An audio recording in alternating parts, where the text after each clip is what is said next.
create What are you showing me, Boka? The giant hand. It's coming for you, Boka. It's gonna slap you. And step her off. Excuse me. Step on me, mommy. Oh wait. My God, no. Someone got nibbled. It's the bus! Yeah, there it is. There it is. A ton of new rewards to pick up. Hey, is that new? Oh, Beaver! oh my God. I'm confused. Morn and Boka the cursed and marketable bow. Marketable. Why is... For some reason, my desktop audio is fricked up as well. That's fun. I guess I'm gonna do React and then maybe Repo. Once human on the list, I'll play that. Huh? I might. Especially if someone plays with me, like, yeah, not against playing the game again. Yeah. Once the lore.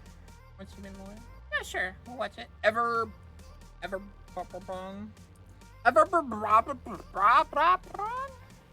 I don't know. Let's watch it.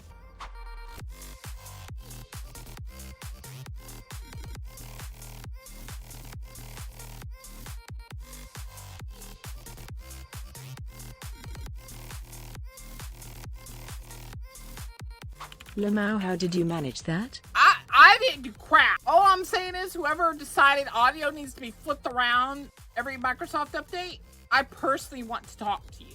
Steamy waiting, I don't know where we reacting at, D. Oh my gosh, Steamy. Hello. Hey. Hello. We're best friends. What the heck? My best friend. Alright, we're gonna move over to my room. Alright, what was I doing again? Oh yeah. Stop distracting me, Chad. No. Right. Let's stop this recording.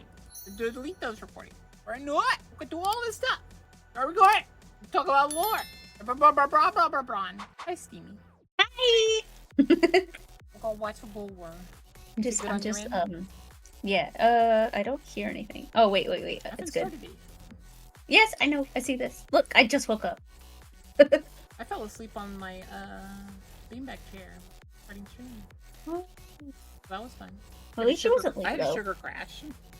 Because people with ADHD get sugar crashes, which is fun. Evolution is an idea that's often hailed as one of the greatest in all of human history. Since its initial conception and discovery by Charles Darwin, the theory of evolution has supplied us with a lens through which to both scientifically understand the speciation It's coming for you, Boka! but also it's gonna slap you! Influencing it.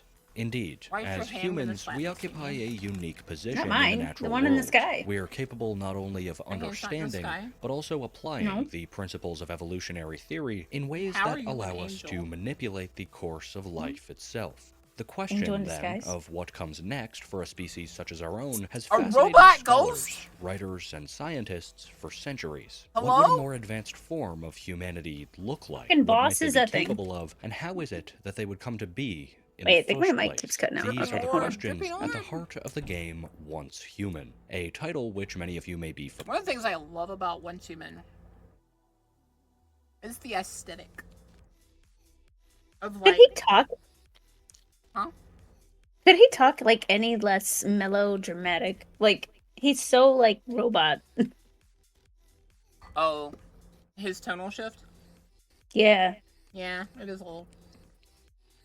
But, like I was saying, my favorite thing about Once Human was the aesthetic of kind of like old Western. It's like they were kind of modern day, but they kind of transitioned slowly back into like kind of tech Midwestern. You know, like the old copper signs and stuff. Oh, yeah. And stuff like that. I love the rustic feel of everything. Familiar with. In the world of Once Human, you play as a meta, short for metahuman, which, as their name suggests, are highly evolved forms of human life, making their way through a post-apocalyptic world filled with loot, mystery, conspiracy, and otherworldly creatures. Since the game first launched in July of 2024, tens of thousands of players have been discovering the interesting world Once Human has to offer. Have you played this game before? Yeah. I remember just riding around in the bus? I guess the monster bus. Yeah. So I couldn't figure out how to kill it, so I was like, well, I'm just sitting here on a bus. I don't think you can kill it. I think you can like bring it down so that you can get bring in it down. the bus. I couldn't bring it down. I was like looking around, like not figuring out where I was supposed to shoot it or whatever, and then I finally shot one of its legs outside and it hurt. And I was like, well, this is interesting. Yeah.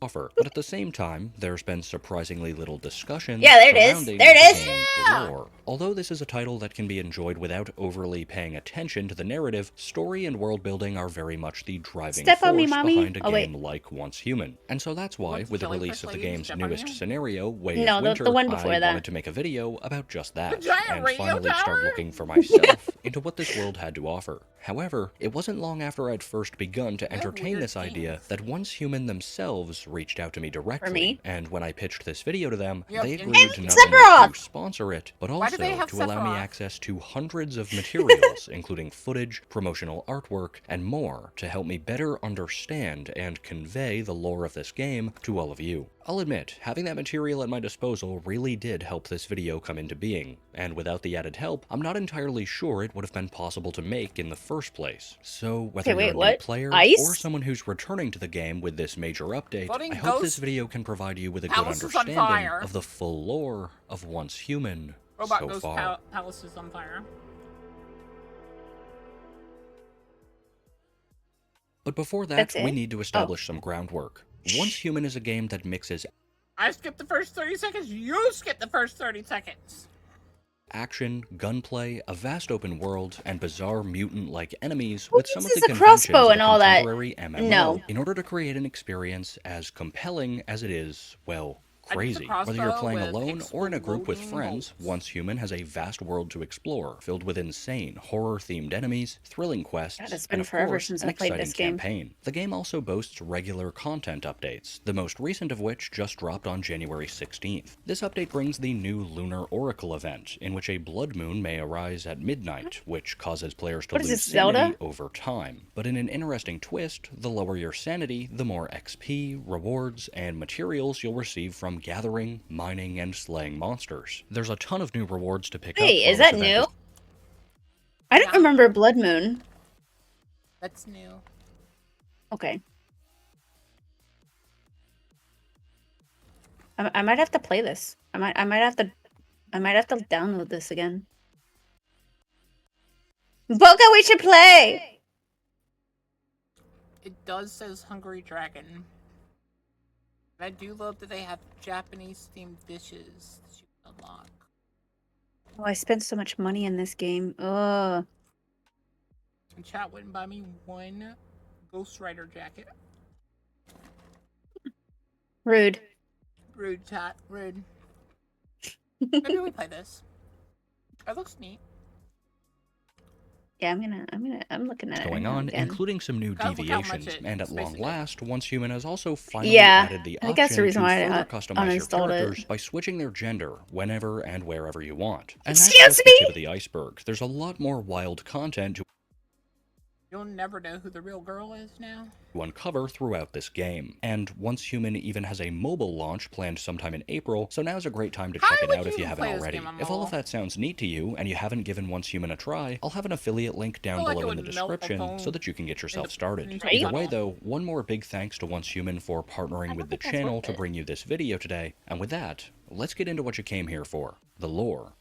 The story of Once Human begins with the discovery of the Rosetta Stone, a famous relic of ancient Egyptian origin which is credited with first helping researchers to understand the meaning behind hieroglyphics. Indeed, the Rosetta Stone is a very real object, and one with plenty of historical significance, but Once Human's take on the stone is quite different from its real-world alternative. First of all, unlike our own timeline, it's thought that the Rosetta Stone was likely discovered at a much later point in human history. Instead of being uncovered in 1799, it's thought that the stone may have not been on the radar of anyone until as late as the 1960s, with many sources indicating that it was first discovered by one Rachel Pierre Luberny, a professor at an institution known as Nalcott University, located on the island of the same name. Now, Professor Luberny was, for the time, something of a strange figure. While they were an undeniably qualified scientist, their area of study was somewhat unorthodox. Luberny held the belief that many of Earth's former civilizations bore the hallmarks of scientific, cultural, and personal advancement that simply outpaced scientific understanding at the time. In other words, they believed that many ancient societies held some arcane knowledge that was lost to us in the modern age, knowledge of a paranormal nature. And Luberny wasn't entirely alone in this belief. Their good friend and collaborator Samuel Lowe held many of the same views, and he also shared Luberny's opinion that uncovering this ancient knowledge might help to advance humanity past her current limitations. After acquiring the Rosetta Stone itself for research, these two would found the Rosetta Society in 1967, a research organization devoted to pan-cosmology and evolutionary science. And it didn't take long for the group's research into the Rosetta Stone and its ostensibly Egyptian origin to start.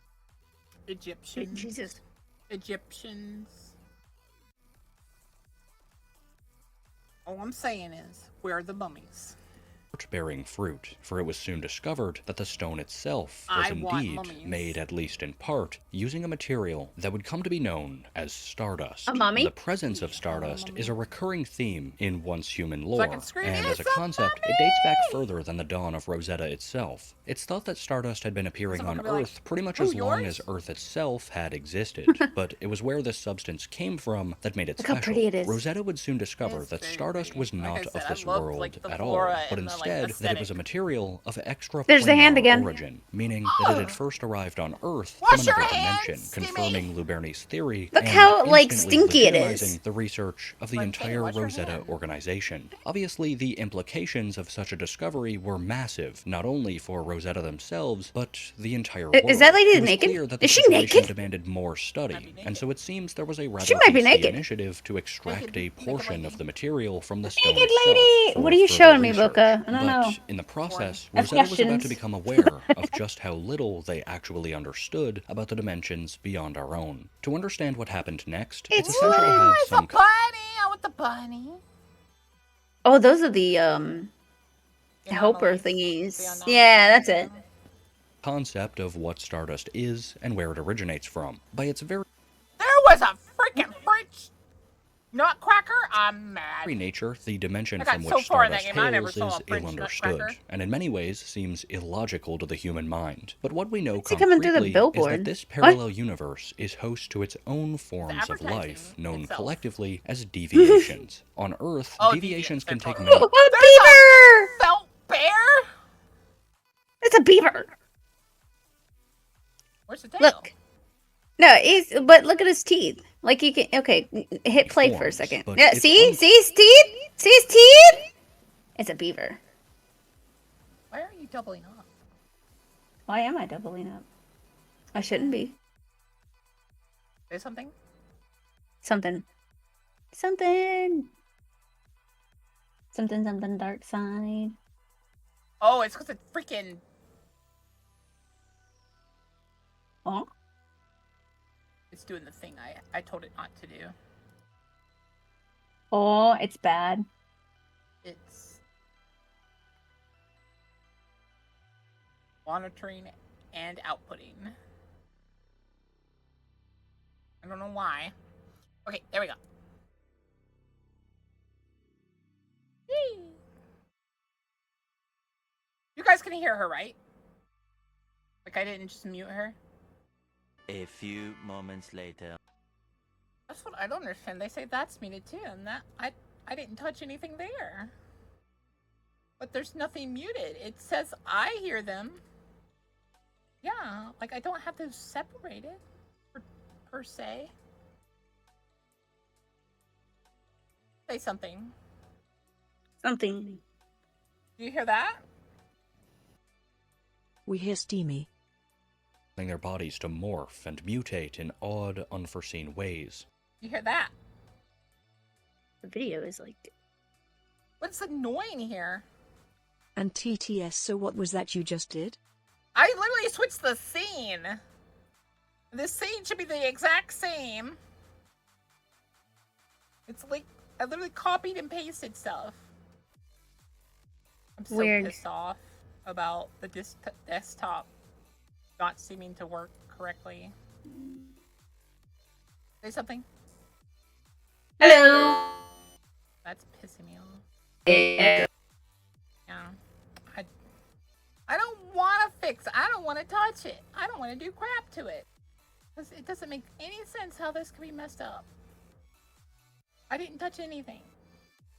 Creating the first handful of deviants, creatures of terrestrial origin that take on otherworldly forms due to Stardust exposure. It's worth noting that deviants and deviations are very different things. They aren't creatures that originally hail. I don't understand the alpaca with the gun. From this other realm. They're merely Earth life that has been mutated. My question about this one is, how does he still have money in his briefcase? Okay, TTS is back. Can Steamy talk for a bit? My question is, how does he see?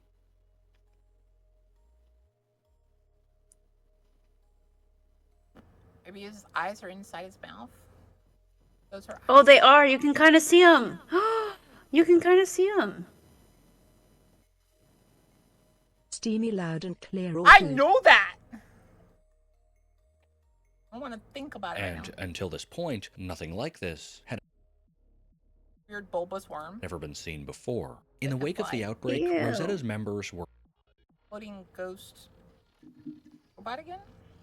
torn. Obviously, while this event would serve as an important reminder of the danger that their research could pose, it was also, in a certain regard, somewhat encouraging. There could now be no doubt that what the society was dealing with certainly possessed the ability to transform humanity and bring about the age of evolution that they so desired. But it was risky. The potential of Stardust would have to be channeled carefully, and there was no way to know. I still think the plane that flies like a serpent in the sky is creepy. I've never seen it. Oh, it's right there. If further experimentation would risk the citizens of the island of Nalcott, if not it kind of looks like a dragon, though. At large. Very creepy. Wyvern, more like. It doesn't have back legs, and it doesn't have, you know, like, front legs.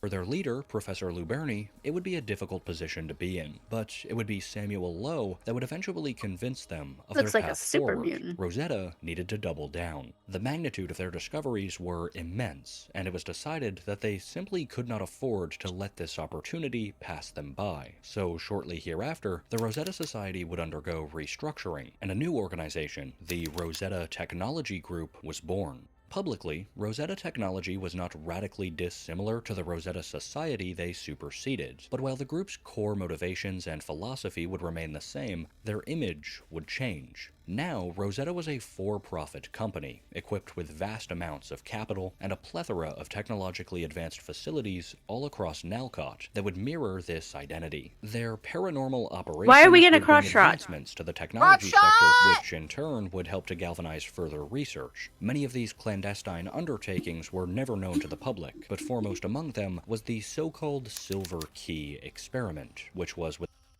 Silver Key. without a doubt, Rosetta's most ambitious undertaking at the time. The goal of this project was both extremely ambitious and extremely simple: to open a rift between the realm of Stardust, known colloquially as Rift Space, and the physical world. The effects of this would be twofold. First, the rift would increase the amount of Stardust leaking into reality, and it would, at least in theory, allow for further probing of this mysterious new world. All I know is every time a scientist wants to probe, something bad happens. So, after years of trial, a Rosetta team from their main... I'm sorry, but that's the reason why aliens probe is because... Let me rephrase that. The reason why they say that aliens probe you is because they want you to think they're evil. Laboratory deep beneath Nalcott City would finally put the plan into action, using a quantum tunneling device to pierce the veil between worlds for the first time. Yeah. And for the second time, Rosetta's hubris would result in sheer catastrophe. A bubble in space-time opened over Nalcott. People are crazy. city. Stardust flowed uninhibited into the physical world, and all at once, it began to infect those present on the surface. Those who survived panicked, and the laws of reality itself began to break down. A giant hand tentacle being of otherworldly connection. Space and the physical world. It's the bus! It's waiting at the stop. That's kind of cute. Were officially connected, and the resulting turmoil still knows where its bus stops are. His hands are huge. I don't remember his hands being that big. Leo. Stop getting ideas about was far more violent, destructive, and widespread than the Rosetta Society's initial tampering with the Rosetta Stone years before. This event would come to be known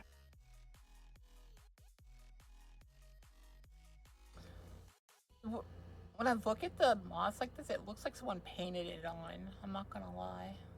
It really does. Blocky. Looks like something out of Minecraft. As the Starfall, and it would mark the beginning of the end for human civilization as we know it. At this point, it's unclear whether the resulting space-time anomalies were consigned to Nalcott alone, or whether they It's a lamp lady! At least she's not naked. Spread to the outside world. But what she has got a little dress. Here's the thing that I call BS. All the guys have money in their briefcase. You know there's some poor ones. Let alone the fact that they all have briefcases with money. That also doesn't make sense. Why or is that like the anomaly property? That they, because they're businessmen chasing the briefcase full of money, that they all become the briefcase. Is that it? That's dark. It is. You know is that those on Earth were not the only ones to take That was the other thing that it didn't quite make sense, is some of the computers are just on. Notice of the disturbance. From deep inside the realm of Stardust, countless deviations would begin leaking into reality, and while most were ultimately harmless, not everything that crossed over would be so benign. The origins of some of the most powerful otherworldly entities, known as the Great Ones, are almost entirely shrouded. So the Eldritch beings, got it. In mystery. We know that, at their core, these cosmic horrors ultimately stem from simple deviations, but just why or how they've gained such immense power remains unknown. Either way, these were massive, almost godlike entities that would appear on Nalcott as a direct result of the Starfall, wreaking havoc and bringing other life forms under their immense influence. Undeniably, the Great Ones someone got nibbled. Constituted an unimaginable threat, and one which Rosetta knew had to be contained at all costs. That's right. Yes, we're going to contain Cthulhu. Yes, you're gonna. That's gonna work. As globalized civilization. All the stories about Cthulhu, and you thought we'll contain it. Began to collapse, Rosetta would remain organized and steadfast in their ways. In fact, if anything, after the Starfall, Rosetta probably gained more power. In many ways, they would actually catalyze the spread and contamination of Stardust directly through their actions, hastening the apocalypse, but all the while believing that what they were doing was ultimately helping humanity to succeed. The group had long since gained an understanding of how to control Stardust directly, and cutting ties with governing authorities around the world, they would turn a blind eye to the degradation of humanity around them, and instead entrench themselves in their work. Why are you blowing up like right in front of you? Excuse you? Paramilitary force to both protect their interests and, in all likelihood, to take proactive action against their biggest adversaries yet, the Great Ones. It was now the dawn of the 2040s, and by this point, 5 different Great Ones had made it to the surface of Earth, and, as their names would suggest, each one boasted a unique Lovecraftian horror for Rosetta to contest with. Likely one of the first to arrive on Earth, and likewise to be confronted, was the Ravenous Hunter, a strange gelatinous creature which could absorb humans and objects. There was also the Treant, a draconic mass of gnarled wood that was known to turn pregnant mothers and animals into trees, the spider-like Araxium, weaver of great webs and the mother of countless spider-like deviants, the Shadow Hound, also known as Rabazex, which was itself the lapdog for an even greater being, and finally, there was the Forsaken Giant, a positively gargantuan monstrosity of similarly unclear origin. Between the years of 2047 and 2049, the might fate of Rosetta would be put to the test, as one by one, the organization would contain each of the 5 Great Ones, sealing them within large vertical facilities simply known as monoliths, one within each major region of Nalcott. And while the sheer influence of the Great Ones would continue to emanate forth even from their concealment in rift space, they were now significantly limited on what they could actually do to people living in the physical world. This project, however, was likely still secondary to the group's largest activities at the time. Ever since the Starfall, an initiative to finally bring about the next step in human evolution had gotten underway, and given the abundance of stardust all around Earth, it didn't take long for Rosetta's ultimate vision to become a reality. At length, the labs did in fact create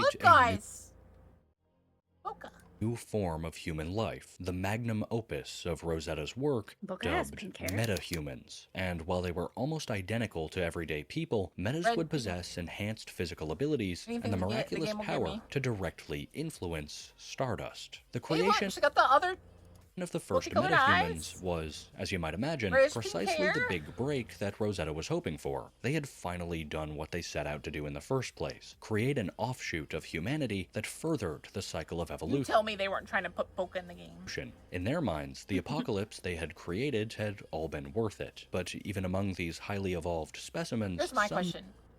And I want the lore on. Why are some of the buses not giants? Why are some of the buses just buses? Metahumans were more capable. Was that bus not content with being alive? And it was like, no, I don't want to go. And proficient than others. In particular, there was a collection of 9 metas that were considered by Rosetta to be their Look most at the gun, it's powerful cotton candy, I love works. it. The identities the cotton candy color. Yeah. of each member of this group, simply referred to as the 9, are not fully known, but there are a couple that we know by name, and one of those That guy has blue hands. Yes, he does. Is that gifted metas was a man by the name of Victor Hammett, who Hey, it's in Harry time Potter! would begin to harbor doubts about Rosetta's activities. Hammett would not be oblivious to the that's damage what that he's his doing parent these organization was doing to life on Earth, and he also wasn't the only metahuman in Rosetta's possession to resent them for it. Supported by several others, Victor would found a rebel organization composed entirely of metas who opposed Rosetta's evolutionary ideals. Known as Mayfly, the goal of this faction was to try and find a way for humanity to live alongside the paranormal, and perhaps, more importantly, to put an end to Rosetta for good. This would put the group at direct odds with their creators, and for several years, the two organizations would battle back and forth across Nalcott. But, of course, although Mayfly would draw the admiration of many metas, there were still others that were not as sympathetic toward the cause, including another, perhaps even more powerful It's pulling me. Can't leave Boulders Gate, you just joined!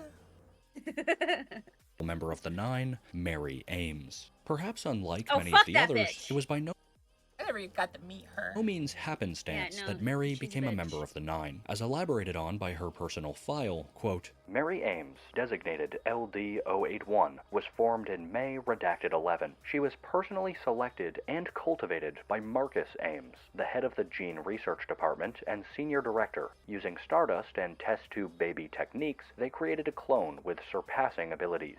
As a clone with a complete personality, she entered a new stage of development. Mary was indoctrinated with metahuman theories and became a loyal adherent, believing that evolution was humanity's only hope. She trained in controlling Stardust energy by absorbing various deviations, quickly mastering combat skills and catching the attention of Rosetta's security department. Upon reaching adulthood, Mary was appointed to lead a team of Rosetta elite agents responsible for high-risk rescue and search missions. She believes in the necessity of sacrificing the weak for the greater good, considering it a necessary choice to save more lives. She would later go on to be promoted by the captain of the agent department to the head of Rosetta's entire Nalcott Island division, and with Mary in charge, the Mayflies were met with significant resistance. The coming years saw their numbers thinning, with Rosetta agents recapturing or dispatching more of their ranks than ever before. But even as their numbers diminished, there would always remain at least one supporter just as devoted to the Mayfly cause as Victor himself, and that devotee was none other than Mitsuko. A very powerful metahuman possessing extraordinary control over Stardust and Rift Space, Mitsuko's exact origins are unclear, though it's widely been suggested that she may have been one of the 9, owing to her unparalleled abilities. Bearing the power of foresight, and to skip freely between dimensions, Mitsuko may just be one of the most powerful metas ever to exist, and we know that at some point in time, she was one of the subjects experimented on directly by Marcus and Mary Ames at the White Cliffs Laboratory, likely the same place where Mary was first created. Mitsuko's great power, extraordinary though it may be, would come at a price though, as it made her a direct target of the Great Ones, and even imprisoned within the monoliths, their ire could not be ignored. So, for her own protection, Mitsuko would spend most of her time hidden away within her own pocket of Rift Space. Aside from Victor himself, very few people knew that this sanctuary even existed, and even as the Mayflies weakened, and even Victor himself was transformed into a unique deviant, hereby referred to solely as V, the secrecy of Mitsuko's whereabouts would be upheld. But Rosetta and the Mayflies were hardly the only factions to inhabit the post-apocalyptic world of Earth. Indeed, as it neared 20 years since the Starfall, other survivors would band together and create their own organized groups. One of the most prominent are the Vultures, who are a band of plunderers, thieves, and murderers that raid, scavenge, and destroy the settlements of others in order to survive. They are known for their berserker Dude looks like a tech mage. like tendencies. Look at that, tech mage. Wololo. Due to heavy abuse of Stardust and Stardust-based drugs, and they've also been known to worship some of the Great Ones, drawing the ire of the few remaining Mayflies, but in the process, making them friendly with Rosetta. Their founder and leader is a man by the name of Igna Sinclair, a metahuman Sephiroth, got it. with powers on par with that of Mitsuko. Yes. He presides in the far north of Nalcott, No! What's the... I forget what the... Is it, like... Roy? Or... who's the red-coated guy that fights Sephiroth? I forget his name. Red-coated guy? You've never played those games or watched, like, any of the music videos around Sephiroth? There's a guy in a red coat that seems to be at odds with Sephiroth. I can't remember his name. I know his name. I can't remember. But I was gonna say it's like Sephiroth and his cologne or something. Rallying troops and engaging in dark experiments from the... Look! It's the tech mage with the satellites on her head. Why do you use satellites, lady? Oh. You see it? Yeah. Cover of the mouth. I like how the rest of them look like rats. Oof. They got the extended snout helmets. Yeah, I think you're thinking of Vincent for the Sephiroth thing. Vincent, yeah. Like a combination of Sephiroth and Vincent. It's Sephiroth with Vincent clothing? Fashion sense. I can see it. Like I think they're trying to look like apothecaries with like the raven face, but too many of them don't have the like curve. It's like too straight, so it looks like a rat now. Oh my god. On the exact opposite end of the spectrum is the Union, a group composed of human survivors, which was first established in the region known as Red Sands, where the description of the town of Blackfell explains their origins in more depth. After the cataclysmic starfall, the people of this place have survived through abundant supplies and unwavering determination, overcoming the Rosetta invasion and the spread of mutations. They established the Union. Despite numerous challenges, the Union and the survivors persist in defending the last bastion, relentlessly striving to reclaim their homeland from the clutches of the Stardust. From Blackfell, the group would spread south, first establishing the Greywater Camp in the Iron River, then influencing the rise of other similar sites all across the eastern region of Nalcott, and eventually... The main reason is because I was getting really tired of constantly farming. But I hit like a deadlock, and I couldn't figure out where I was supposed to go. And I was not liking the fact that I was going to restart every... Oh, yeah. At the end of every, like, month or whatever. Yeah. Like every 2 months. Every 2 months, and that's so short. Yeah. there was like daily challenges that you could do that would really boost yeah, I was doing those, but I was like, some of the challenges I couldn't even do because like I think they were in the they were for like level 30 plus. Gotcha. They fixed a lot of stuff with that. All right, well, expanding to the rest of the island, including the mountain ranges to the north. It's also in the north also, where we'll find the Column, a paramilitary. Oh yeah, I remember that. So Stevie probably didn't know this. I tried to build my house, and in building my house, I found so many bugs with the housing. Because certain walls wouldn't go in the right place, and then certain roofing wouldn't go with certain walls. And then certain roofing would invert randomly. So like my house building took like 3-4 streams. Oh my. Yeah, I just made a square and then like made a upstairs. Well, my house was like fancy. Like it was made of like the highest level you could get, which was stone, like the stone walls. And then I was like I was slowly making it more and more like elaborate. Like at first it was kind of just a upper square. So I wanted it off the ground for the most part. But then it started like, the next floor kind of like got more, I guess you could say like designed. I was trying to build a castle. Ew. But there was a house nearby my house that was like built into the somehow it was built into the mountain. How they designed it, and it was like very long, and it looked so beautiful, and so that I was taking some inspiration from that with my design. Like I had an upstairs, I had a little tech room where I had my computer and my desk set up. Dude, I had a house, and the next time I logged in, my house was in the middle of somebody like literally built a maze around my house. Yeah, that's like, what I was starting to get annoyed with. It's like other people were having like way better houses and stuff. I was like, what the fuck? Faction dedicated to I wanted to be able to put my house on top of one of those moving trucks, destroying both the forces of Rosetta and the Vultures. And speaking of which, that pretty much brings us to the events of the game itself. Yeah. Now, once human presents its story, that's how I got upstairs. Instead of like building stairs, I just put in one of those portal doors. In a rather unique way, one that's somewhat indicative of its MMO-like roots, and at the core of this dynamic are scenarios. Scenarios are basically different game modes in Once Human that players can partake in based on the individual experience they want to pursue. At the time of recording, the game has a total of 4 scenarios to offer, divided evenly between PvP and PvE-based gameplay. Which one would you want to play?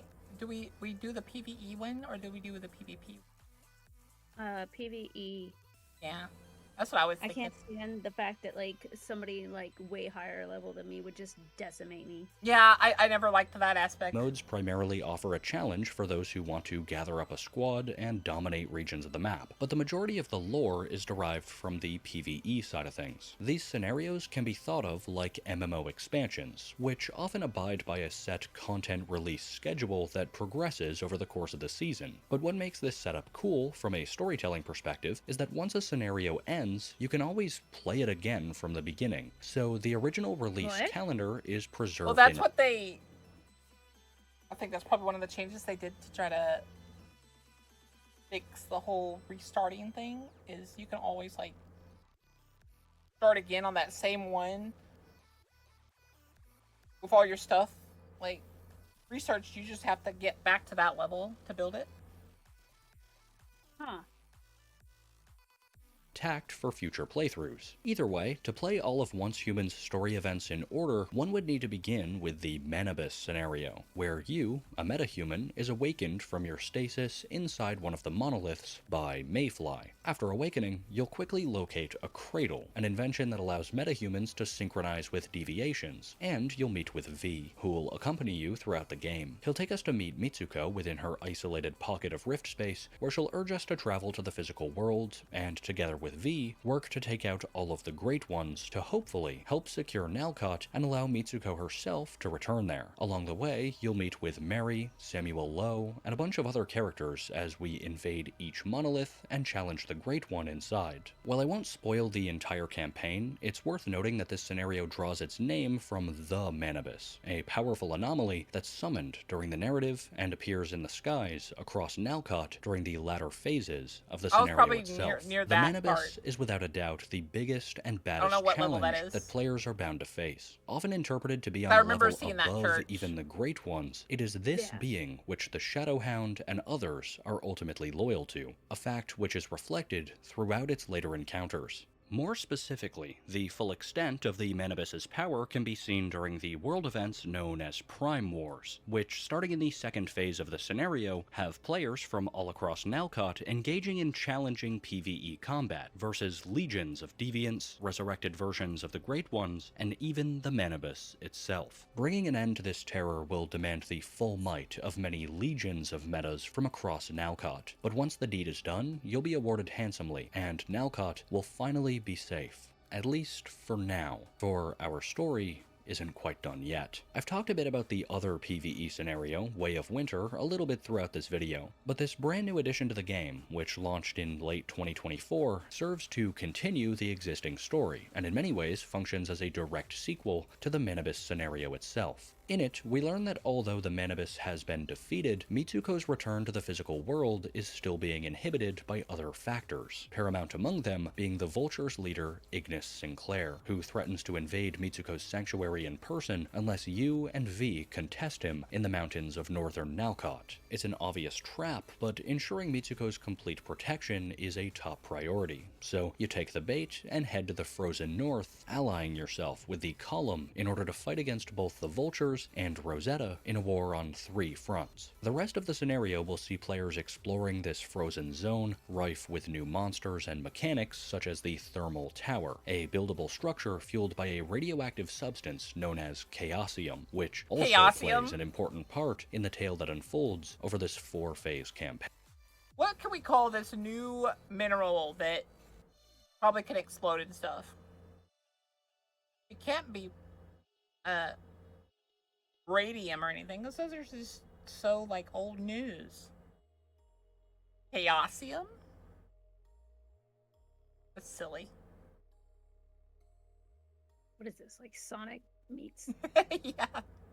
What is it? It's a once again, I don't want to spoil everything that these scenarios have to offer, as I feel it means a lot more if you take the challenge on for yourself. Maybe in the future, as even more content is added to Once Human, I'll revisit the topic and explore it in even greater depth. But overall, my hope is just that this video has helped you to improve your understanding of the backstory of this insane and anomalous world, so that you're at least a little bit better prepared to face the trials We can be ahead. Ghost Rider now? As I hope we've learned today, Once Human is a game that is a lot more in terms of story than I think a lot of people give it credit for. So, as I said near the beginning, if you want to check out the game for yourself and get started with all that it has to offer, then I'll have a link in the description for those who are interested. In addition, one more big thanks to Once Human for sponsoring this video in the first place. The materials they provided me made both research and execution a lot easier than they may otherwise have been, so I hope that you enjoyed it. With that though, I think that's pretty much going to do it for me.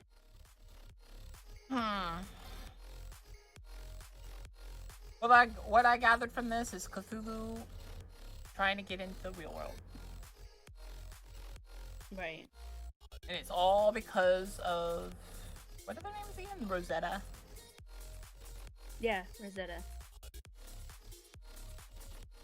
Rosetta, why you do this? Why you do this? Huh? Why you do this? Wow, I turned a 27 video. I'm sure at least 9-10 minutes of that is scuff.